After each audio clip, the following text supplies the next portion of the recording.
Everyone needs it, everyone benefits from it, but the most important point is everyone benefits Bitcoin, right? When the bank that you hate starts to custody Bitcoin, well, that just means that the Bitcoin that you self-custody became worth 10 times as much, right? These ETFs that have bought up 1% of the supply of Bitcoin, well, they have conveyed 100x as much benefit to the people that don't believe in ETFs, right? It's $400 billion dividend to people that don't like ETFs. They're not hurting you. What happens is when your enemy joins, you're improved and the network is improved, and the likelihood of war decreases. We move, if we want to eliminate war and conflict and violence, we really want all of our enemies to settle their differences in a fair, equitable fashion. And the fair, equitable, peaceful way to settle your differences is Bitcoin. So you shouldn't fear those who don't understand, who are your enemy, who join Bitcoin.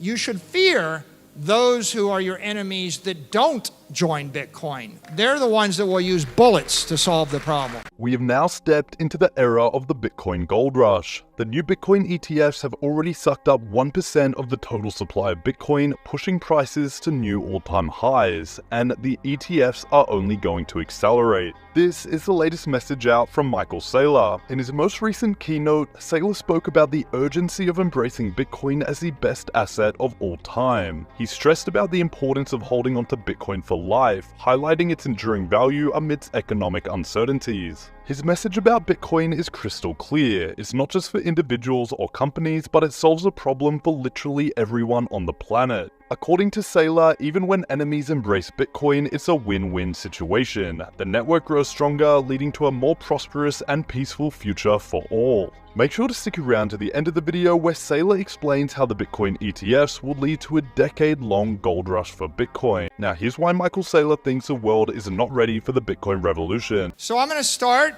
with a simple observation I think we all understand. To survive, everyone must convert their work into assets that are scarce, desirable, portable, durable, and maintainable. If you're a living creature, you're converting your work into organic energy. We call it fat. Fat's the most scarce, desirable, portable, durable, maintainable asset in the organic world. It might have been demonized, but if you can't generate fat, you're a type 1 diabetic. Life is going to be short and brutal and difficult. You really need to be able to store energy. Now, if you're an individual, a company, a family, a government, you have the same exact challenge. Now, we all know Bitcoin is the best asset. You agree?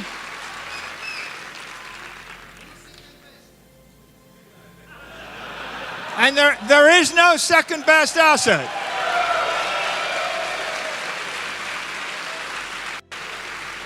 And that is why we are here, right? Because we need an asset. Bitcoin is the best. There is no second best. But why is that the case? Well, let's just start with Bitcoin is digital. And the entire world for the last 5,000 years has lived on analog assets. Real estate, gold, silver, paper, money, bonds, buildings, collectibles, sports teams, livestock, cattle, and bales of tobacco, seashells, and glass beads. Now we have a digital asset. In fact, this is the digital asset. Maybe this is the only digital asset. Now, what is that? What kind of asset is it? Well, you could think of it as digital capital. And we've talked about capitalism. There are hundreds of trillions of dollars of capital. Bitcoin is digital capital. You could also call it property. We have hundreds of trillions of dollars of property in the world. Bitcoin is digital property, something you can own. We could also call it wealth. Bitcoin is digital wealth. Analog wealth is when you own hundreds of acres of land somewhere. We can also call it digital money. Money, a medium of exchange, a store of value, a unit of account. But as you see, sometimes when people get when they get focused on money, they immediately go to medium of exchange, and they immediately think about a currency, and they immediately get themselves wrapped around the axle in opposition to the peso or the dollar or the naira, and it becomes a very political discussion. When you come back to think of it as property or wealth, then it becomes much less political. And of course, my favorite, Bitcoin is digital energy. Now, fat is organic energy. The universe is made up of energy. Matter is static energy. Einstein showed us that when he gave us the E equals mc squared. He said matter is energy, energy is matter. Now, Bitcoin is more than these things. I could go on for a while, but the point of this is not to talk to you about what Bitcoin is. You already know what Bitcoin means to you. The real point of this discussion is to talk about what Bitcoin means to the rest of the world. Bitcoin's going to have many types of participants in the future. You know, one set of participants, one set of people that are going to be plugged into the Bitcoin network are clearly individuals. There are 8 billion individuals on the planet. What are individuals going to contribute to the Bitcoin network? Right? The individuals bring creativity, they bring clarity, they bring conviction, they bring capability, they bring the conscience to the world. And of course, they are going to hodl. They're going to hold Bitcoin for life, right? Now, how many? Lots, right? Right now, there are hundreds of millions of individuals that have an interest in Bitcoin one way, shape, or the other. It's going to be billions. It's going to continue to grow. And a lot of times, a lot of our education is really focused on the individual. But I think that we can't stop with the individual, because these individuals form groups, families, corporations, governments. They perform nonprofits. They form clubs, churches. There are a lot of ways that individual creativity and aspiration manifest itself. And of course, one of my favorites is families. There's about 1 billion families. And why do families matter? They're the future of humanity. That's why they matter, right? Families bring the compassion, they bring the community, they bring continuity, they bring joy, they bring hope. And a family is just a much more powerful unit than just an individual. Families will hodl. And we're starting to think about families now and how they join the network. But there's a third organization, third type of group, an investment company. This is a set of organizations have not been involved in Bitcoin much for the first 15 years of its existence. But investment companies can be, they can be mutual funds, they can be trust funds, they can be exchange-traded funds, these ETFs, they can be hedge funds, and they have not trillions, but probably $100 trillion worth of assets floating out there, and they get to decide how those assets will be disposed of and how they'll be situated. And they are actually acting on behalf of families and on behalf of individuals. On one hand, you can't write them off when they can decide to reallocate $10 billion from gold to Bitcoin on behalf of 18 million retirees that used to work for the Postal Service, right? And when they make that decision, they're making that decision that impacts families and impacts individuals, but they're also making the decision as a fiduciary. And the last 36 days have been an illustration of how important these kind of companies are, because every day in the market, they're buying hundreds of millions of dollars of Bitcoin, they're trading it, and they're building up billion-dollar positions.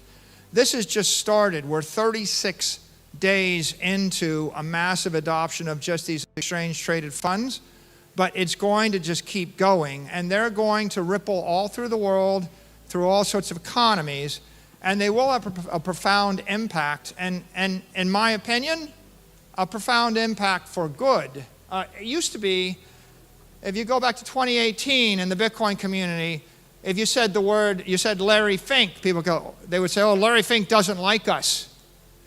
And in the year 2024, Larry Fink goes on television and speaks to leaders in the world and says Bitcoin is a store of value. It protects the sovereignty of the individual. It allows you to achieve your hopes. It is hope. Larry Fink has said Bitcoin is hope. Now, what does that say to me? It says we don't have enemies. What we have are people that need Bitcoin that don't yet know why they should be our friend. When someone goes on television and they're asked, what do you think about Bitcoin? And they get poked and they're a little bit irritated, they got to ask the question. They're not an enemy of Bitcoin, they're just not prepared for the question.